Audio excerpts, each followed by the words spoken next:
Donc on va commencer. Zora, est-ce que tu peux nous dire quand même ton parcours, d'où tu viens toi quelle formation tu fais? On essaie d'écouter Zora parce que je ne sais pas si elle s'est trop présentée. C'est bon les filles? Les stars là? J'attends que tout le monde enlève le téléphone parce que j'aimerais bien qu'on m'écoute. C'est bon? Je t'en prie, vas-y. Je t'en prie. C'est important? C'est-à-dire, c'est quoi? C'est qui? Qui? Kenza? Mais même, on va pas la virer, mais on aimerait bien savoir ce qu'elle devient, tu vois. Si on la voit plus. Hein? Ouais, qu'elle appelle Carole.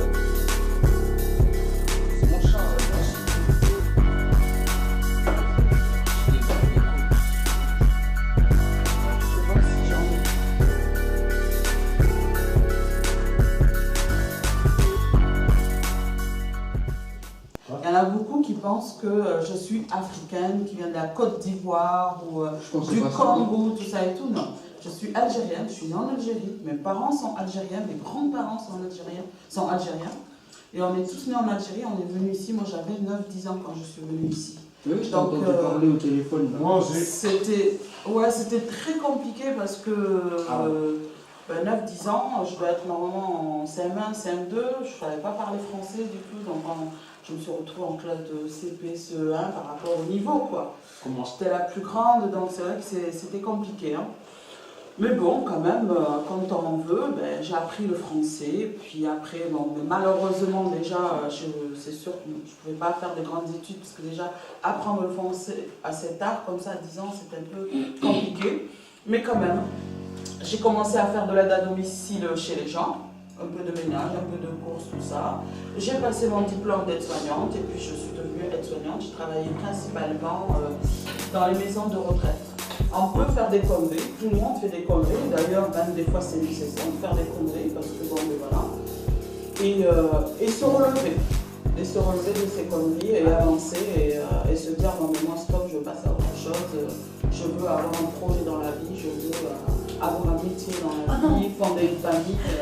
Donc voilà, j'ai des enfants qui sont ados, un garçon qui va faire 18 ans, une fille de 15 ans aussi, et une fille de 15 ans. Donc je me suis dit, bon, je commençais à avoir un peu, je voulais changer d'orientation. Maison de retraite, j'aime beaucoup, mais bon, j'avais envie de faire autre chose. Donc je me suis dit, pourquoi pas, faire assistante sociale. Alors assistante sociale, fallait passer le concours et fallait partir sur 3 ans. J'ai 42 ans. Je me dis, est-ce que je me sentirais de partir sur 3 ans? Il fallait que ça soit quand même, mon projet soit réaliste, réalisable. Je ne m'en sentais pas capable. Donc à force de chercher, faire des enquêtes, poser des questions à droite à gauche, regarder sur Internet, j'ai trouvé le métier de conseillère en insertion. Le métier de conseillère en insertion, honnêtement, c'est sur un an et ça revient à peu près, comme une instance sociale. On va s'occuper du bénéficiaire, s'occuper des freins qu'il peut avoir. S'il a des problèmes de logement, des problèmes de santé, et surtout, projet professionnel. On va travailler le projet professionnel. Et donc, je me suis orientée sur cette voie-là, et qui font ça à l'AFPA. Vous connaissez l'AFPA de Pessac? Non. Oui. Et qui font en fait des formations. Et donc, j'ai passé des tests là-bas, écrits et oraux, et j'ai été prise. Et donc là, j'arrive pratiquement au bout de la formation. Normalement, d'ici un mois, je devrais avoir mon diplôme. Bien.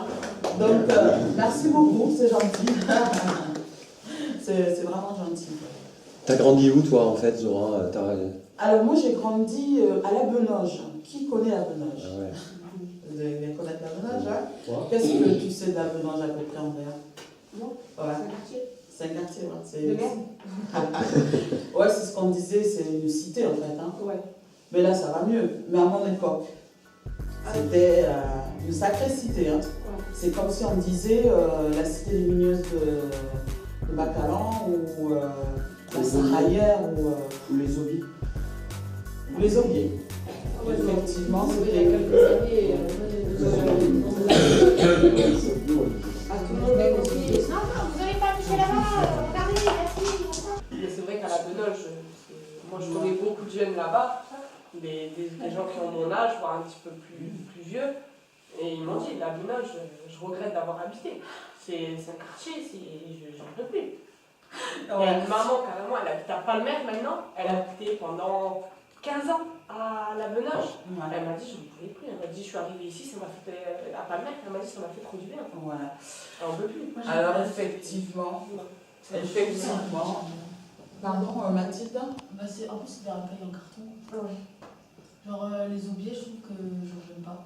Genre, c'est des racailles en carton, ils servent à rien. À part ce très bas c'est tout ça. Et puis quand ils te tapent, ils te tapent à plusieurs, c'est La physique. racaille en général ne sert à rien, dans tous les quartiers. Mais effectivement, la cité Non, mais là-bas, ils se respectent pas. de la Benange, nous, moi, à l'époque où j'ai grandi, parce que j'ai 42 ans, c'était les bagarres entre cités, c'était effectivement, dès que tu entendais parler de Benange, il n'y avait pas une très très bonne réputation. Alors, c'était Benange contre Senan, Benange contre Lormand, et ça se réunissait à Mériadec, et c'est vrai que c'était, bon voilà, tout ce qui est drogue, shit. Ça, il y en a partout. Et le truc, c'est que nous, en plus, nous, on était des filles, alors on était en plus, entre guillemets, des Arabes. On avait le père qui avait l'autorité du père, mais on avait aussi l'autorité du frère, mais on avait aussi l'autorité des autres frères.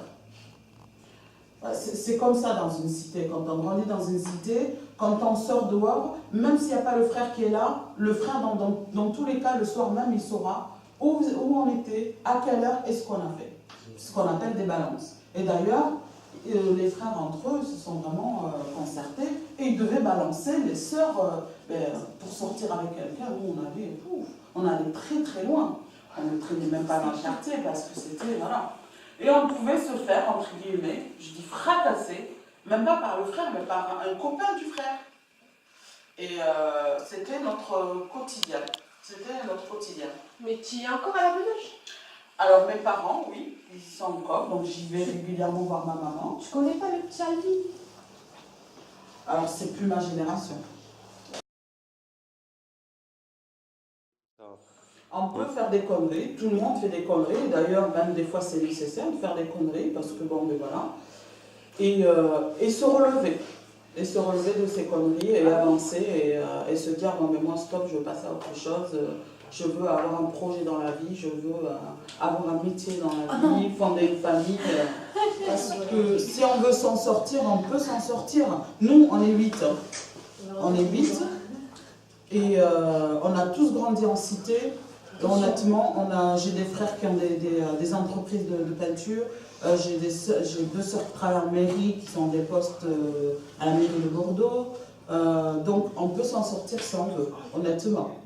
On n'est pas obligé de suivre la mentalité des cités.